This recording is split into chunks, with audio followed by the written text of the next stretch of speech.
Hoops through life. Hoops through life. Welcome to another episode of Hoops Through Life, a podcast where we discuss the women's basketball collegiate recruiting process and transition from high school to college. I'm your host, Elsbeth Bierman. We have two-time ODAC champions today for part 2 of our bonus episode series. And again, by the end of it, I know you'll love them as much as I do. Cyr and Olivia Weinel. They both also played basketball and graduated from Shenandoah University, so they also played with Melissa Smeltzer-Kraft as their head coach. Sierra is from Temple Hills, Maryland. She graduated from undergrad in 2022 with her degree in sociology. She is currently working in childcare at an early education center. Olivia is from Frederick, Maryland. She graduated from undergrad in 2022 and will graduate from grad school in May of 2024 with her degree in forensic and legal psychology. She is currently working at the Center for Alexandria's Children as a family advocate. Thank you both so much for being here. Glad to be here. All right, let's get into it. So I typically start these asking the coaches what they first notice about student athletes, but obviously you all just graduated from college and are in grad school. So I want you to go back and think about your recruitment process. When you're making your list of schools that you might be interested in, what are the first things that you would notice about an institution, positive or negative, whether it be academics, the campus, the coaches, anything about that institution? Let's start with Olivia and then see. I think for me, coming into undergrad, I knew what I wanted to study, or at least had an idea of what I wanted to study. So that was a big marker of what I looked for. So whether they had those degrees or not, like specifically the criminology program, because a lot of schools had the psychology, but not all had criminology. But then also just like the atmosphere of the school was like probably the biggest thing I looked at is how did it feel to be on campus? What was it like around? That kind of thing. What about you, Sierra? I didn't necessarily start with a list. I was honestly really just winging it. But as soon as I found the 2 schools that were actually interested in me for basketball, it's like, okay, how far away is the school from my home? How much does it cost? Are the people genuine and nice, and will I fit in? And so what was the other school again that you were looking at? Bridgewater. Okay, so those schools aren't even far away, Shenandoah and Bridgewater, not from one another. And so then, Olivia, for you too, like what you said, it had to be education, or the academics had to line up, and then the feel when you got to the school. Did you have the same approach as Sierra, where it was like, okay, what schools are interested in me? Or did you say, okay, I'm interested in these other schools as well? Or how did you balance the athletics and academics? I think it was more who was interested in me. And then from there, it kind of like went deeper into it. But it started with who was interested in me for the basketball aspect. Okay. And so then as you were going through the whole process, what was something that made you nervous or uneasy, and like who did you lean on to help guide you or give you advice as you were going through the recruiting process and making your decision? And so Sierra, go first, and then Olivia. I think the part that made me the most nervous was having to talk to the coaches.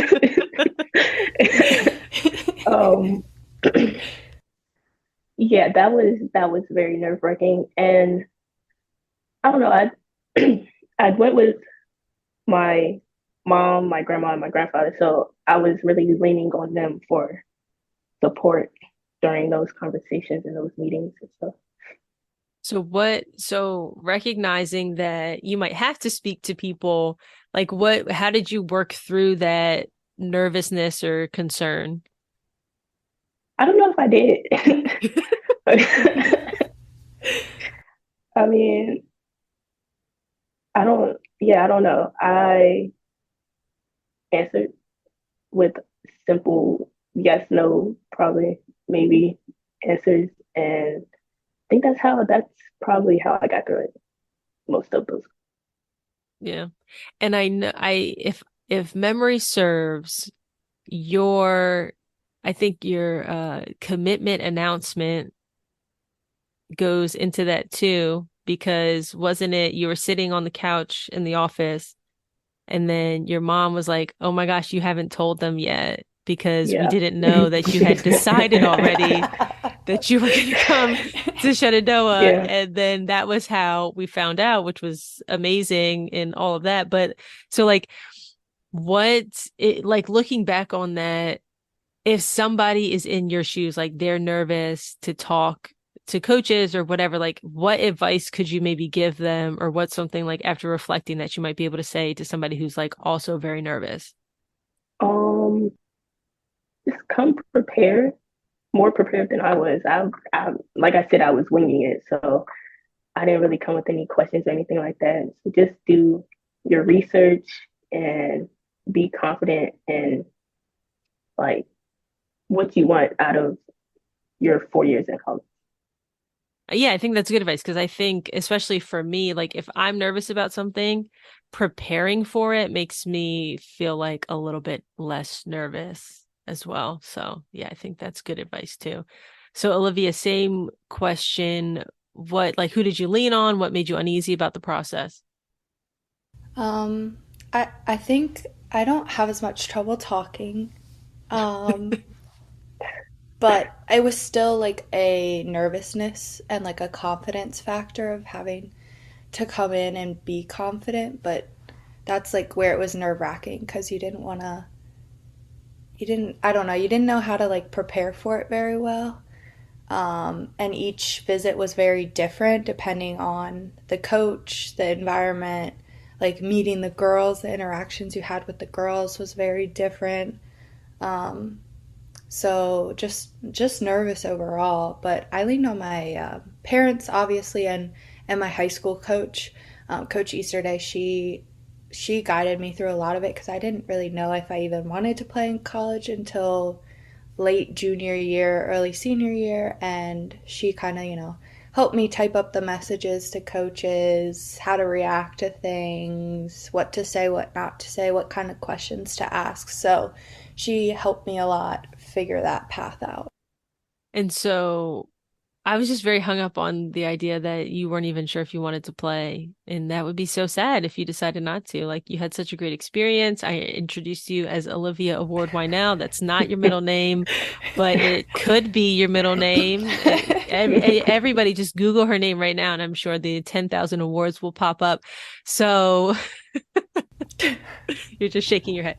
I But am shaking my yes. head. So no, but I think that's amazing that your high school coach was able to help you so much because I know that that wasn't like Sierra's experience, and I'm thinking back on the interview that I just did with um Sarah, Brooke, and Deandra, who are your teammates. And well, actually, now that I think about it, Deandra's high school coach did help her a lot. Sarah said, I mean, Sarah was legacy, Jordan was at Shenandoah. We talked about that a lot. And then Brooke, I think she was pretty like in charge of the process, as you all can imagine, knowing her personality. So yeah, I mean, I think that, and I told them, and I'll tell you all too, is like that's why I really enjoy your class because you all are so different and you had such different ways of getting to where you were and different experiences. And that's why I think you all can offer so much to people because there's a wide range of experiences here. But yeah, I just completely forgot where I was going with that to begin with. But so you talked about your high school coaches helping you throughout the process. Looking back, is there anything that either one of you might do a little bit differently, or are you kind of happy with how it turned out? Or even if you're happy with how it turned out, like, is there anything that you all might have done differently with the knowledge that you have right now? I don't think I would have done anything differently. I loved my experience, and I think the support I got from my high school coach as well as my parents and in selecting where I wanted to go, it was a lot of decisions that I got to make for myself. I didn't, obviously, they helped me through it, but ultimately it was my decision to make. And everybody that supported me through that time was emphasizing that it's my decision to make where I felt most comfortable. So I don't think I would change. So I think it's awesome when people or when parents kind of say like it is your decision and where you want to go, but how how did you come to that decision? Like how did you know this is what Olivia wants? You know, like because I just think about it, you're 18 years old, and I'm sure like where you are in your life now, you're like, oh my gosh, I knew nothing then, right? And then when you become 30, you'll probably say the same thing about right now at 22, 23. And so it's like, how did you make that decision in your mind of like, this is what I want? I think, visiting each school and kind of getting a feel for the school. But also, like, the communication I had with the coaches went on for quite a while before I made my decision. So I got to see the interactions that I had with each coach. And my interactions with Coach Kraft just felt the most natural, the most easy, the most comfortable, as well as it was ideal location for me. It was far enough away from home, but I didn't want to be too far away. And it honestly went back to the atmosphere of Shenandoah, the academics, the campus, the people. Like, I just really felt at home when I went on my visits there. Yeah, that makes sense. And so Sierra, kind of, or a similar question of like when you were going through that process, making your decision, how did you focus on what you wanted? Like, what did that thought process look like for you? Excuse me. It was more of a feeling. Um, so when I went on a visit to Shenandoah, like I felt at home rather than at Bridgewater. It was, I don't know how to explain how I was feeling in the moment, but looking back on it, it's like I would not have fit in at Bridgewater. I know that for a fact. Like the the people, it's not that they weren't nice or anything. It wasn't my crowd, wasn't my flow or anything like that. And at Shenandoah, I just felt very welcome. For both of you, at the essence of it, it sounds like it was like a feeling, like you just felt like this was the place deep down, something about it. And that's what Deandra had said too. And that's kind of what the other group said as well, is like they just felt at home, and they mentioned Coach Kraft making them feel very comfortable on the visit and making their family feel comfortable, which was something that was very important to them as well. So it sounds like you all are kind of all on a similar wavelength when it comes to that. Let's move into like the transition to college. How did you prepare physically and mentally for that first semester, first year as a student athlete? So I would say like speak to the academics and to the athletics. And so Sierra, we'll start with you and then move to Olivia. Um, it was it was different, but not like extremely different, especially with academics, because because in high school, like you have your set schedule this day, you have these classes, these subjects that you have to go to, and it's not that it's very different when you get to college because you still have whatever day you have these classes and the next day you have these classes. It's just the times and the freedom that you have in between each class is it's very different. So for me, when I got to college, I was class, sleep, basketball. And that's literally how I made it through like the first semester. It was different, but it worked for me, I guess. So how did you prepare like leading up to that first semester, it sounds like high school gave you a lot of the prep on the academic side. So how did you prepare physically and mentally for the basketball side of things? There wasn't much preparing, really. I know this sounds crazy, but I don't know. I don't know what was going through my head around that time. I was like, I'm leaving and I kind of want to just chill before I have to get into playing consistently like that, like I was before in high school again. Hmm. So So go ahead. no. I was just gonna say, so it sounds like your form of preparation was more so like a break to rev up. And that was kind of one thing Brooke said too, is she said that she was coming off of an injury. So like her preparation looked a little different because she had to scale back. But I know that you all got like a workout packet and things like that. So like what, now I'm like curious, like did you do the workout packet, Sierra? I did. I looked at it. I did. Listen.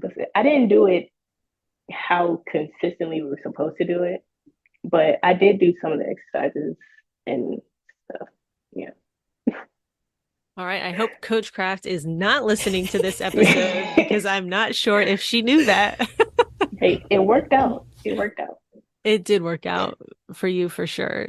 So, Mhm. Olivia, same question, preparation, physically, mentally, all of that. Academically, I'm kind of like Sierra. I didn't really prepare anything academically other than I knew I was a morning person. So I liked, which Sierra hates that As because she's she's not. shaking her head no. Yeah. But I'm a morning person, so I would like to get up and get my stuff done for the day earlier. The classes are better. I kind of knew that going in, and I'm not a nap person, which is also opposite of Sierra. So I never really got any naps in, so I usually used free time to like get ahead on the homework kind of stuff and just be done so that when basketball came in the evening, I was like done with school for the day.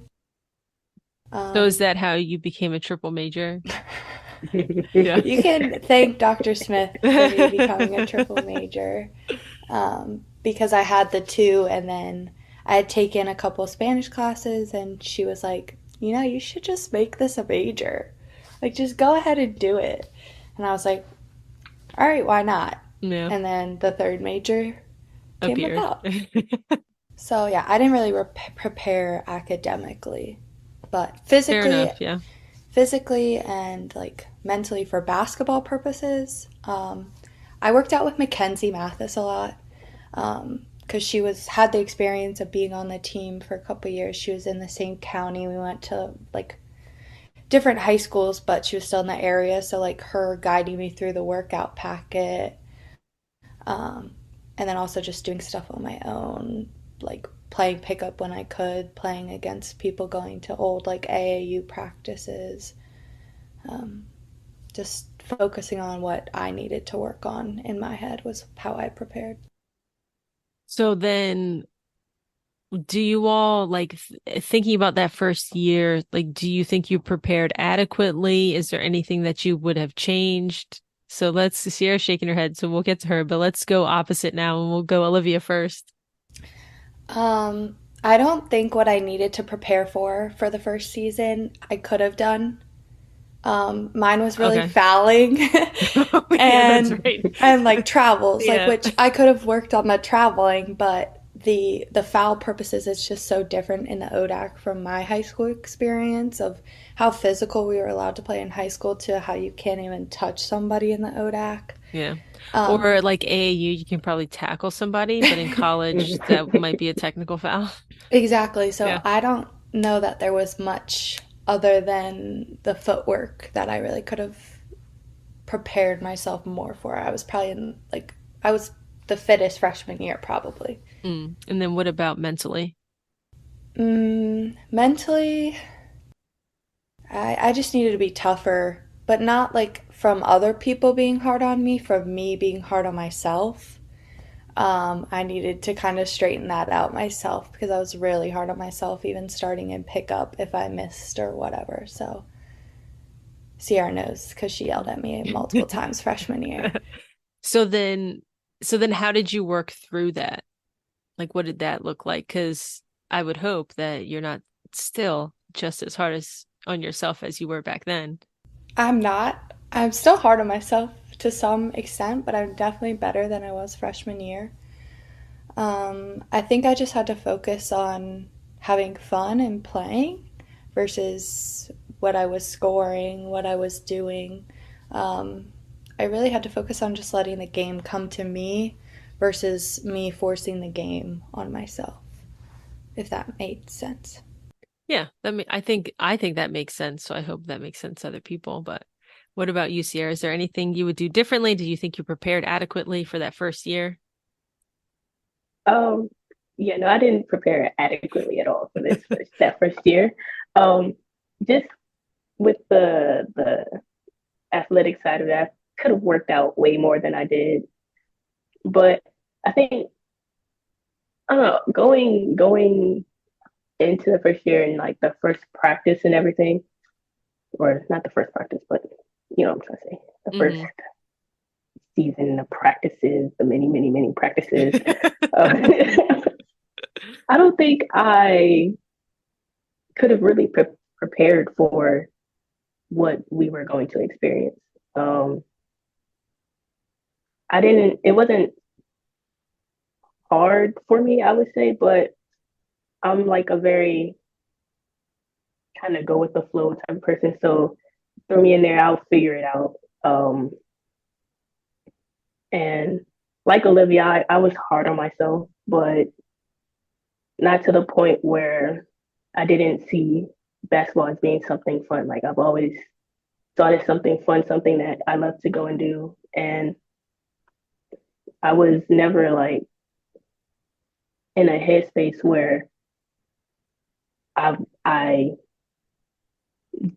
didn't want to go and practice, didn't want to go and play and stuff like that.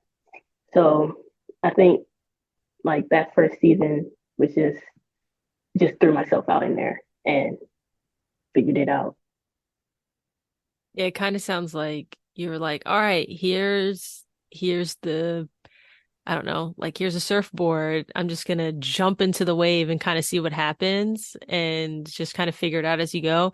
But you two said something that is not uncommon because the other group just said it was nothing that you could have done would have prepared you for that first year. But what I'm curious to know is if there's anything that could have made you more prepared, because I do agree to some level, people telling you all day is one thing, but like you actually experiencing that firsthand is kind of what prepares you for second year, third year, fourth year, whatever. So is there anything that you think could have made you more prepared, whether that be physically or mentally? Um, I think kind of taking, for me, it probably would have been easier to just kind of be like Sierra and go with the flow, like just jump in with it.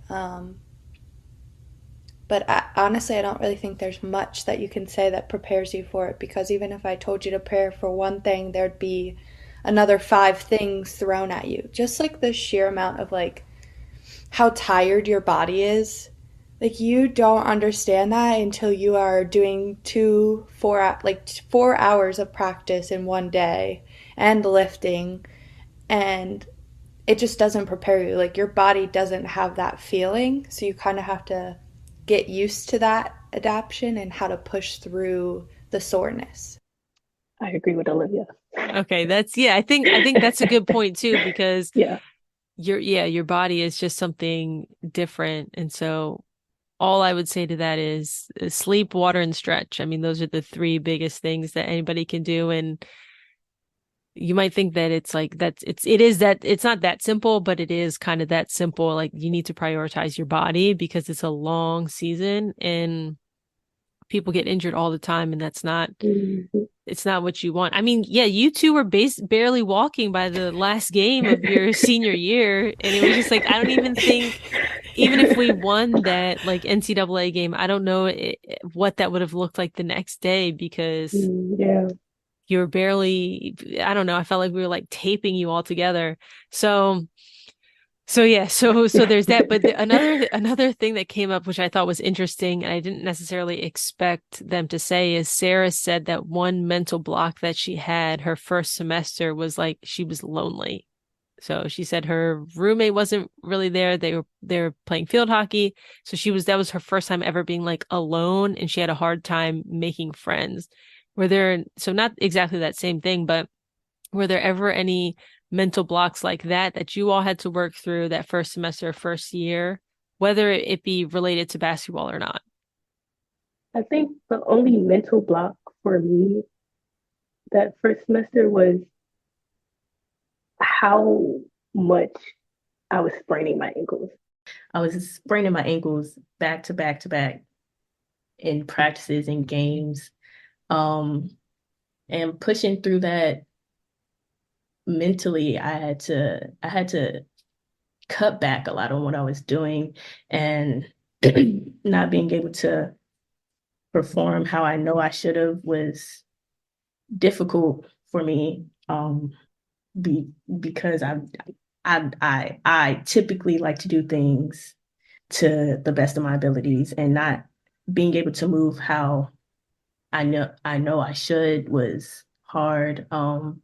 But I was able to lean on our trainer, April, who, uh, my teammates helping me, just adjust to the drills and things that we were doing, or just taking the time outside of practice to help me like move around and things. There were moments where I was in a boot and I couldn't really walk to class and stuff like that, and just having my teammates there to take me to class and things like that. I think mine was just more mental blocks in my own head. Of not like I had a lot of people around me, like with my roommate and some of the older girls that I got really close with that I would spend a lot of time with. But just in my own confidence as a player, I think was one of the biggest blocks that I had to get over was like that I was a good player, but I had to keep reminding myself that because I didn't always feel that way. Because of just like things that you were telling yourself, or were there outside things that were kind of reinforcing that thought? Um, I think a little bit of both, mostly for myself, but I was very fortunate to play freshman year, but I also didn't play a lot freshman year. There would be games where I'd get in 2 minutes Hmm. or whatever. So, like, getting over that hump of having to keep working to earn that playing time. It was frustrating a lot of the times. It was hard. I mean, it It was. is, It yeah. was. You put in so much time and effort, and there's a lot of people who want to play, and only five people on the court. So, just working past that kind of mental block, I'd call my parents or I'd call my old high school coach and be like, I'm down bad right now, and they would kind of pick me up. Were there ever, I mean, I think I kind of know the answer to this, but I'll ask it. Were there ever any moments for either one of you? Because I know you both played a lot throughout your 4 years, but was there ever a moment where you thought, oh, like screw it, like I'm done. I don't want to play anymore, or I might want to go somewhere differently, or what did that look like? So, I mean, were there ever any moments like that for either one of you? Yes. Not that I wanted to leave, but that I like was like, do I want to keep doing this? But that was all because of COVID.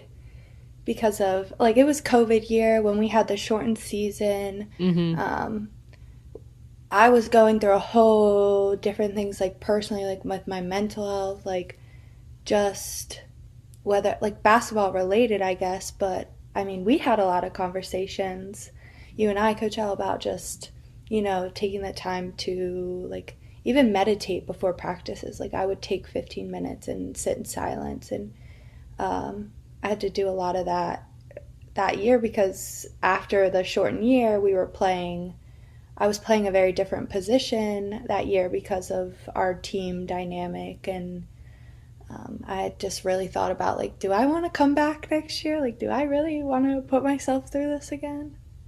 Thankfully, you did, two-time ODAC champion. I did, but it took a lot. It took a lot from talking with you, with Coach Croft, with like girls like Sierra, Brooke, all of them.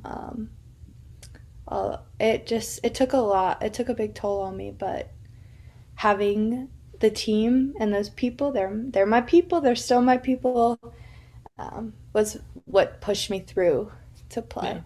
Yeah, and I think and that is the biggest theme and the biggest thing that's like eye-opening to me to this conversation and the conversation I had with your teammates is it's like the people around you and that could not be more true of like they talked a lot about leaning on each other and they would pull each other up and not like pull each other down or sit and complain with each other. It was more so like support and like uplifting. And I just think about what if you were not in that type of an environment, right? Like, what if you were in an environment where people would just let you complain or complain, they would complain with you. Like maybe you would have quit, maybe you wouldn't have played. So I think in life, in the recruiting process and everything, when you're choosing a school, choosing the people you want to be around is one of the most important things because they have such an impact on how you approach the day, how the energy you give, the energy they give you, the decisions that you make. So I think that is very important what you just said about leaning on those people and having those conversations. So, I mean, Sierra, what about same question to you of was there ever a moment where you were very frustrated or feeling down or whatever? I guess looking back, the COVID year that we had, 2020, was probably the hardest for me, um, because how of how I guess alone we were, or how much time we spent just by ourselves and not um like with each other with my teammates as often as we had in the previous years. um that was definitely a struggle for me. But we did have our Zoom calls, playing, what was it, werewolf on Zoom and stuff. So we found our ways to spend time together. Um, and I think that really helped all of us get through that year. So, oh, sorry, Olivia, did you have something you wanted to add there? No. Okay.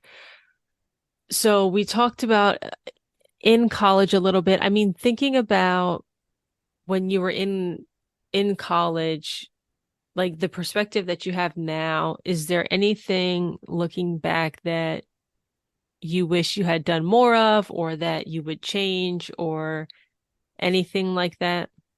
If you could tell if you could go up to move-in day Olivia and say, "Oh my gosh, Olivia, you have to know this." What would you tell that 18-year-old version of yourself? Um, excuse me. I'd probably tell my like 18-year old self like don't stress as much. Like just have fun with the experience that you have. Spend the time with your teammates. Spend the time playing the sport you love. Spend the time doing your schoolwork, but just don't stress as much. Just have fun with it. I think that's probably what I'd tell myself. I would tell myself to go get involved in a club or something around campus. Go make friends with something outside of basketball. Okay. That was one thing that the other group had said too. Like that was their big focus as well, was like make friends outside of the team because you spend so much time with them. You might want an outlet or somebody else or just like another group of people who maybe don't even care about basketball to like talk to and things like that. So, well, Sierra, I'm curious to know because you came in undecided and then you decided to graduate with a sociology degree. Can you talk a little bit about your academic evolution of, yeah, just can you talk a little bit about that? Okay, so your first year, first semester, you have to take all these general education courses. So I was like, knock that out the way. That's gone. We don't got to worry about that anymore. And then there were a couple of courses that I took that had to do with religion. And I was like, this is cool. Maybe maybe I can do something with that. But then that didn't that was like, nah, that's too it's a lot going on there. Came to the end of my sophomore year. It was like, you gotta pick a major. I was like, oh no. It's like, I don't know. So one day I'm just in the car, I'm chilling, riding with my grandma, and I'm like, I wonder, I wonder why people do the things they do or say the things they say. And I was like, sociology. And that's really the why I picked it. That's it. That is Yeah. the story. That is the story.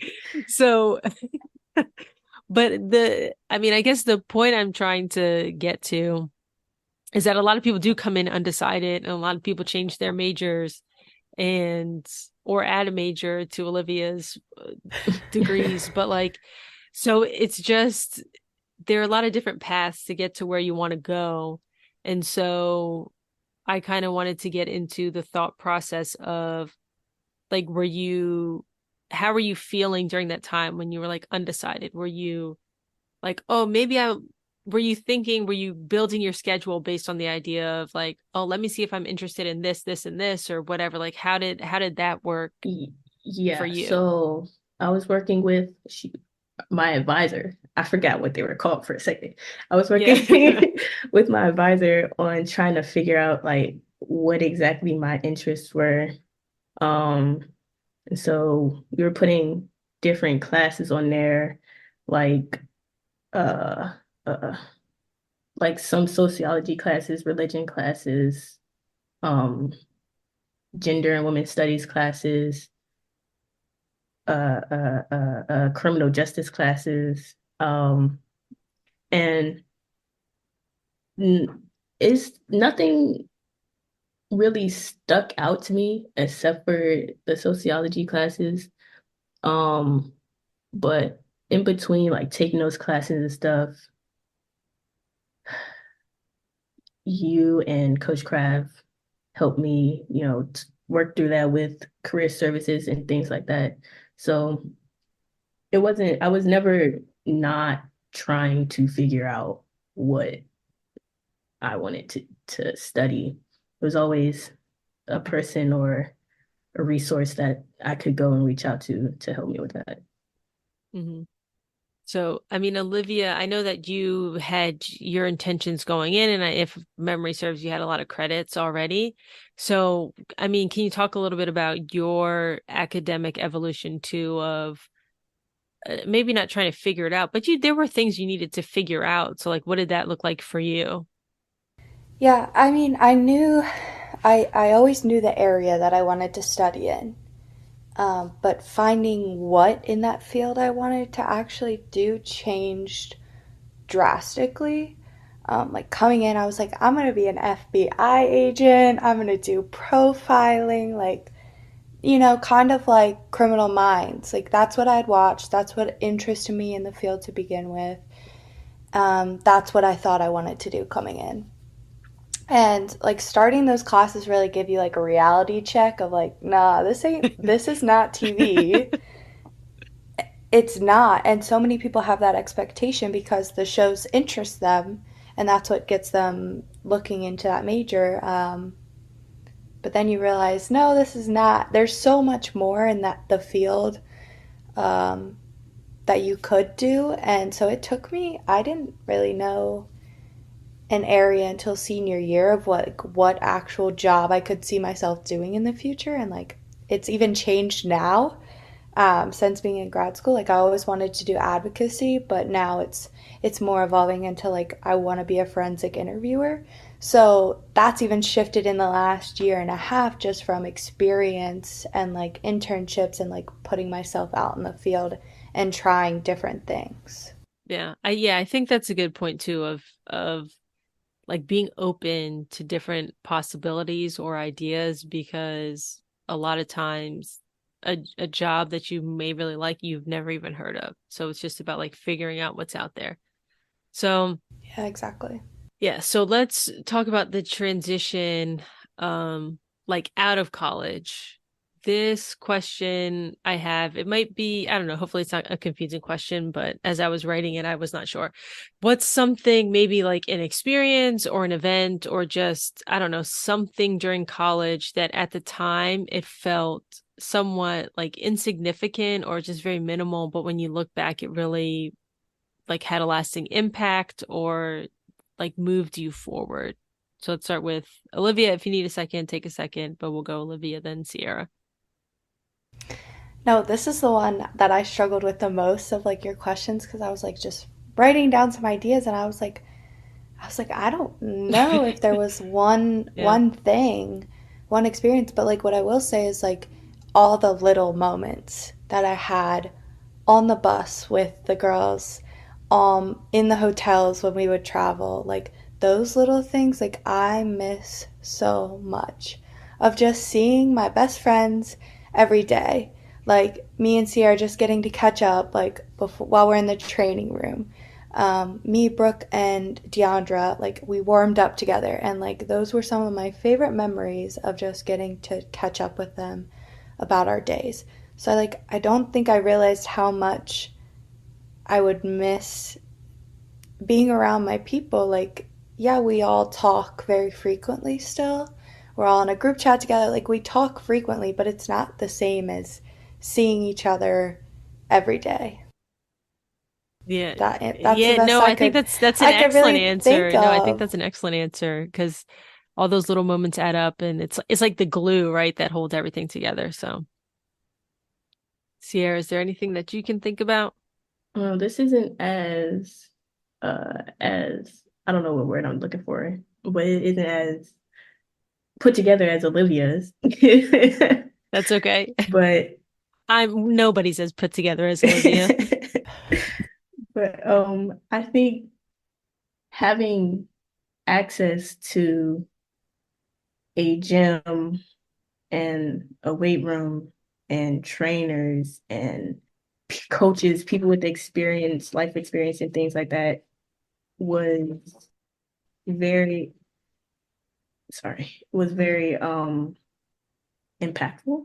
Because Hmm. now I don't have easy access to that. I gotta go pay for a gym, find people to go work out with, play basketball with. Um, I mean, there are people I can have life conversations with, but it's not the same because you were seeing these people every day, and you go from doing that to just not being near them. Weird. It's weird, yeah. Yeah. It's hard too. It's Hmm. weird. It's hard. It's just like how do you, because you had a whole community Yeah. and then you're done and then you just remove yourself from that whole community and it's like what am I supposed to do now? So I think yeah, I mean like you both are kind of going through that.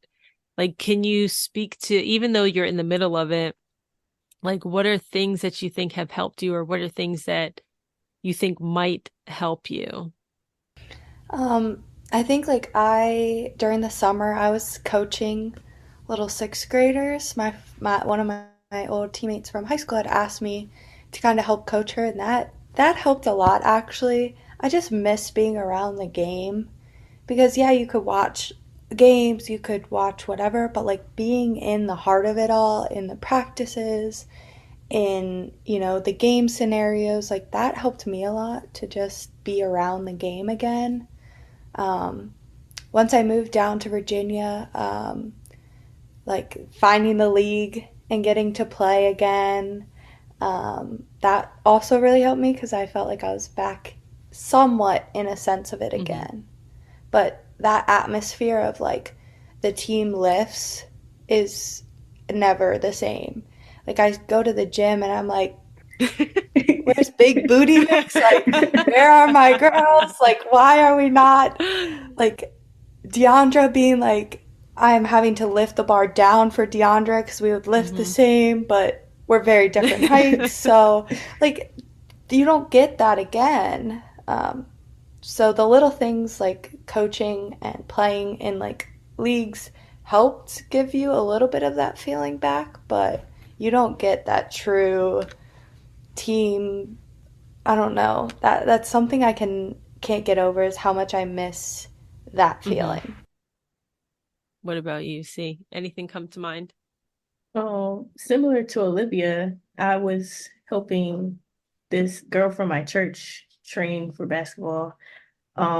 And that helped a bit. I was also that summer, like right after we graduated, I was also playing basketball with my brother and his friends and my cousin and his friends.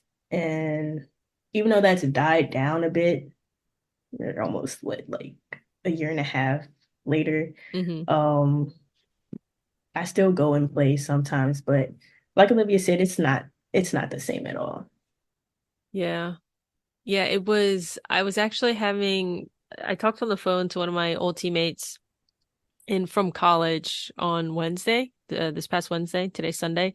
And I was just giving context for people who might be listening. And, um, and one thing that we said was we were just talking and we just said we had so much fun. Like it was so much fun and she just mentioned like she doesn't know for herself if like she's had that much fun again, and as like an adult. And I think that that looks differently for a lot of different people, but that's just something that she had disclosed to me of like it was so much fun and nothing. And I think what she was saying was like nothing has compared to that experience that she's had. So not saying I don't want to put words into her mouth saying that she's never had fun, but like the idea that like you both said, just encapsulating that it's just so different than anything else you might experience.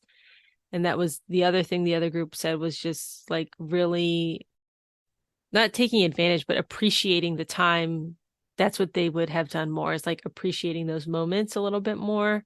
When they were in them is kind of what they would do. Man, I feel like this just took a turn to like for something else, but I do I still think it's good. But what so like you both have been removed for about a year and a half, Sierra. You just said that. So like what has been the most surprising thing to you about like life after playing basketball? Whoever wants to go first. Um, I can go. I think just with working consistently, 9 to 5 every day of the week, except for the weekends, just how much time you don't really have outside of that. Mm. At least for me, that's what I'm noticing. Like I get home and I'm tired, I'm beat. I'm like, it's time for bed. Don't care about anything else. Um, I will say I have some time on the weekends, but it's like those days I want them to myself because of how much I am working and stuff. Hmm. So, Yeah, I think that's an excellent observation. What about you, Olivia? Yeah, I'd agree with Sierra. I think um, like adulting is hard. it's so It's hard. so hard. And like, yeah, you're adulting. I'm doing that in air quotes. You're Yeah. adulting in college because you're on your own. But like, when you're working full time, like, you are on a whole nother level of adulting. Like, having my own apartment, doing grad school, like, that is a whole nother level of adulting that I don't know that I was prepared for. Yeah, back to the original one of the original questions is like could anything have prepared you for it? What could have best prepared you for that? I You're don't both just shaking your head in silence. I don't know. I don't think you like I just don't think we talk enough about like what adulting looks like and what the responsibility really is, how to handle money, how to, save, how to spend, like those kinds of things. Like we started to have those conversations towards the end, but until you have to be the one to experience it and you have to be the one in control of it, I think it's a very different situation. Yeah, because it's not relevant until it's relevant, Yeah. right? I mean, I'm waiting for I gave away a free budgeting lesson for somebody for Secret Santa and they've never collected. So I'm just waiting for that. Sierra, any thoughts on what could have best prepared you for like that adulting life? I, I'm with Olivia. I don't think anything could have really really prepared you. That's the word. Prepared you for that. You just have to experience it and figure it out from there. Yeah. Lean on your supports, I would say. Like, I still text Sierra, I'm like, I miss you so much. Like, it's just even like those little things that like the Hmm. catch up there, or like talking with them about like we're both so exhausted in what we're doing, like from work every day. It's like, all right, I'm not alone feeling this way. Like, Sierra's feeling that way too. Like, it's not just me. So I think reaching out to people and like still having those conversations helps with the adulting factor of it. Yeah. So, yeah, I think we're just about at the end. And these are questions that I ask everybody. So, what book or podcast would you recommend every incoming first year read before their first semester or year begins, and why? Whoever wants to jump in. I'm not a book reader. Well, podcast or anything I like don't that. really listen to podcasts either. So it's legit work, sleep, eat. Yeah, literally, that's it. But if I had to give some advice, I would say trust in your instincts and lean on the people around you. Yeah, I think that's good. Olivia, book or podcast? The book that I thought of, we read it during my basketball career, was Dare to Lead by Brene Brown. Mm. Yeah, Um, good one. I still use her quote, "Clear is kind, unclear is unkind," on like a daily, not daily basis, but almost like it's always in my thoughts because it can be applied to so many different areas, the professional world, the basketball world, to anything that you do, really, relationships, anything. So Hmm. that's one of the biggest quotes that I got from that book that still impacts me today. So I definitely recommend that book, Dare to Lead. Yeah, that's a good one. And so then what is something about the recruiting process or transition, either into college or out of college, I guess, that you believe is overlooked by a lot of high school students? Um, I, I, I said like the fit has to be for you. Like I don't think you need, like, I personally didn't focus on the divisions. I didn't focus on, how what like how ranked the school was, different things like that. I focused on the fit for me, and I think that sometimes gets overlooked because of those other factors. So find a fit that's best for you and what you want for the future. And if you don't know what you want for the future, what feels best at that moment, that fit has to be best for you. The responsibility that you have for yourself being away from home and making sure like you're doing the right things, you're keeping up with school and sports. That's something that your parents aren't going to be there to be like, you do this, things like that. So you got to make sure you're holding yourself accountable um in those situations. Yeah, I think that's a really good answer. And so last but not least, any final little tidbits of wisdom you want to give out there? Any nuggets, or have you said them all? Fitbo. Fitfo for sure. Oh my Okay. gosh. If you all explain that, then I'm gonna have to mark this episode as explicit, like I had to mark the other one because of Sarah Sandral. Oh gosh. Are you gonna explain it, Sierra? You got it. Fitfo is just something we used on the basketball court to kind of say, figure it the F out. I didn't use profanity, Coach L, for you there. Thank you, appreciate it. Um, but we just use, I mean, I think it's applicable to so many different situations. We applied it to the basketball court of figure it the F out. Like, there's no way we're going to determine how we're going to handle it, so just figure it out. So I think it can be applied to a lot of different situations as well in Mm, the real world. for sure.